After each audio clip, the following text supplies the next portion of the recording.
Welcome back to the Talk Tonight.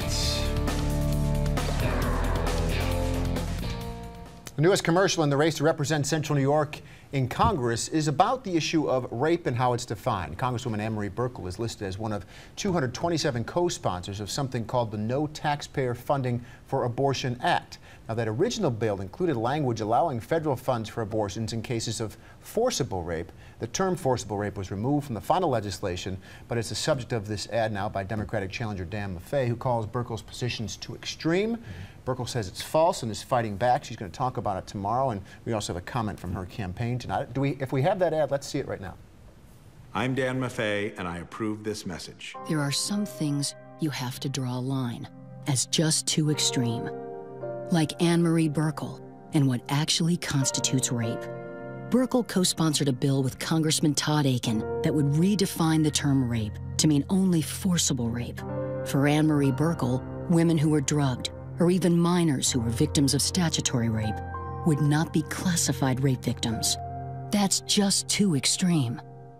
I'm Dan Maffei, and I approve this message. There are some things you have to draw a line as just... Okay, so we heard Dan Maffei saying he approved the message, and also Megan just heard from Anne-Marie Buerkle's campaign. What are they saying? Let's get that out there right away. David Ray, who is the campaign manager for Anne-Marie Buerkle, just emailing us a statement calling this shameless and disgusting, saying, quote, using women who have been sexually abused as political props is despicable, even for Dan Maffei. The quote goes on to say Dan Maffei owes the voters of the 24th District an apology for his shameless attempt to use rape victims to score cheap political points. So, you know, a lot of people talking about this issue, debating it tonight. Is this, you know, something that's just cheap political points going back and forth between the campaigns, or is this really a legitimate issue? Michael, what do you think? Is this a legitimate source of discussion here? Going back to that, I mean, and it's tied into to Congressman Akin or Senator Akin, or the man who was running for Senate. Right, who is toxic, and of course, any Democrat across the country is going to do everything they can to tie, particularly a Republican incumbent in the House, to Todd Akin directly. This is a little murky, though. This bill this is not what they voted on. The language in the bill was changed. This never really saw the light of day, although Congresswoman Buerkle was a co-sponsor of the original legislation. It did not, the trickle down on this is not what actually happened, according to the Maffei ad. It leaves out some key, some key facts. Yeah, and that's where it gets difficult, I think, for voters and for reporters and for everybody involved in campaigns, donors to campaigns, of where do the facts begin and where do they end. And now that we're 30+ days out from the general election, I think it's going to get muddier and muddier. And this is what's interesting about this, aside from the nuts and bolts of the ad itself, is that this is an ad that was put on the air by Dan Maffei and his campaign. This isn't an outside third-party money source. By this. This isn't the hundreds of thousands of dollars coming in from somebody else's pocket of money. This is Dan Maffei's campaign strategy and the people advising him, which I'm sure are numerous at this point. So it's interesting that they're taking this approach.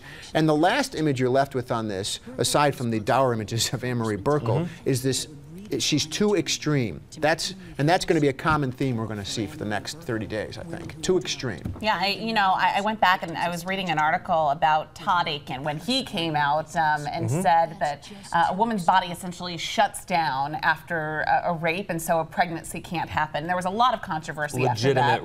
Legitimate rape. Anne-Marie Buerkle commenting on that story at the time, saying, quote, "It's important for society to offer a full range of help to rape victims, but we have to be careful not to make a second victim." So the question now, well, at least according to this ad, what is rape? How do you define it, so to speak? You know what this says to me? In the DC Dan commercial says to me, along with this ad, says to me that women are the vote in this.